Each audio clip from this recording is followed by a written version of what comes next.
paix soit avec tous. Les temps que nous vivons sont à la fois difficiles et décisifs. Peu importe la destination qui est la nôtre maintenant, le changement que nous espérons est inévitable. Trop de vérités ont été dites dans ce monde, mais nous n'avons pas souvent fait attention.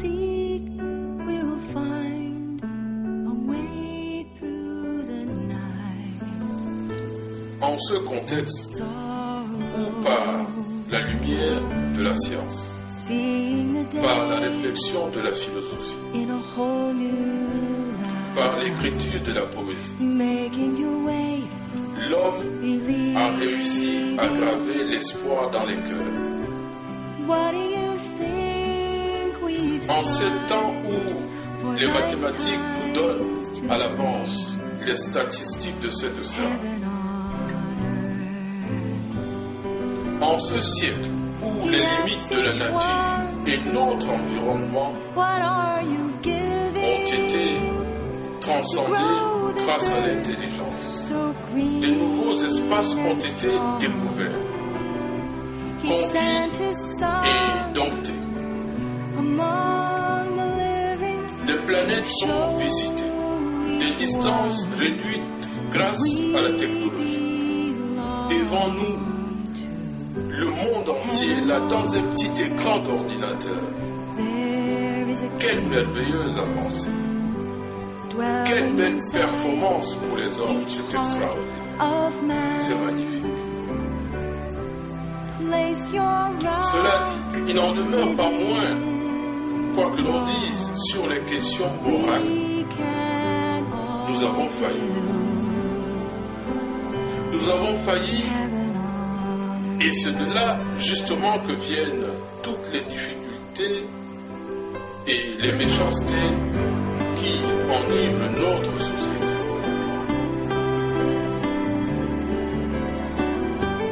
Comment la justice peut-elle trouver la droiture si la morale vit d'une agression permanente?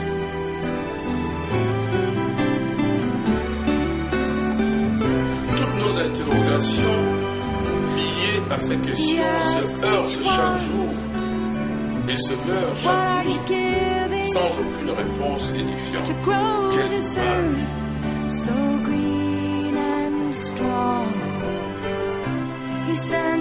Qui a dit aux hommes qu'il était permis de mépriser une vie? Ainsi, nous ignorons Dieu et nous faisons comme s'il n'existe pas. Maintenant, qui que nous soyons, où que nous soyons, la justice de Dieu, c'est lui. Je ne peux plus rester silencieux à la connaissance des événements à venir, car les temps sont proches. Ce lieu où nous nous trouvons connaîtra un tremblement de terre.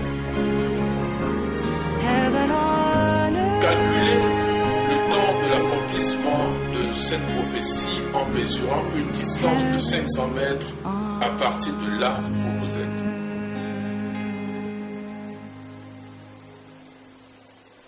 Je ne pense surprendre personne en confirmant ici la fin de la suprématie occidentale dans les jours à venir.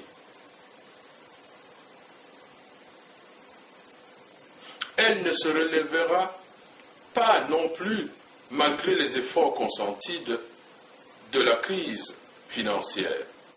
Que chacun prenne ses dispositions. Des grandes difficultés arrivent. Des temps de pleurs et de grincements de dents arrivent.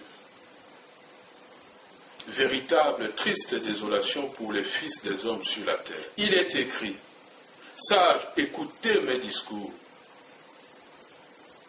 Vous qui êtes intelligents, prêtez-moi l'oreille, car l'oreille discerne les paroles, comme le palais savoure les aliments. Choisissons entre nous ce qui est juste. voyons entre nous ce qui est bon. Hommes, femmes, enfants, vieillards, j'en appelle à vous.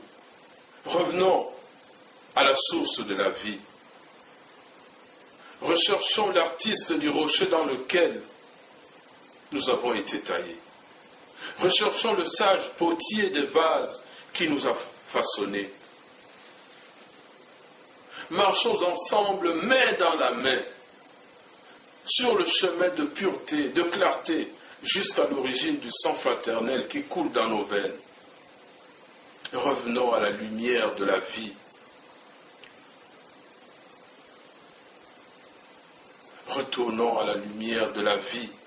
Vous, héritiers de l'amour, vous qui espérez en la promesse de la paix, le temps est venu, c'est notre temps, c'est le moment. À persister dans les barricades des ténèbres, il sera trop tard. Le mur est épais, il est là maintenant, juste là devant. Enfants de la promesse, voici venir la lumière de notre espérance. Il n'est pas écrit qu'on ne peut rien changer. Ce monde et sa justice passeront, mais notre Dieu et son royaume subsisteront d'âge en âge et d'éternité en éternité. Un nouveau jour s'est levé sur le monde.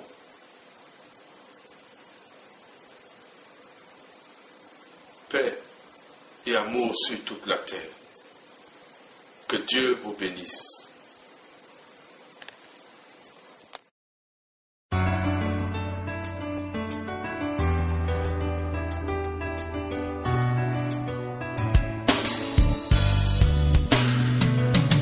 Oponzi la moya, oponzi ya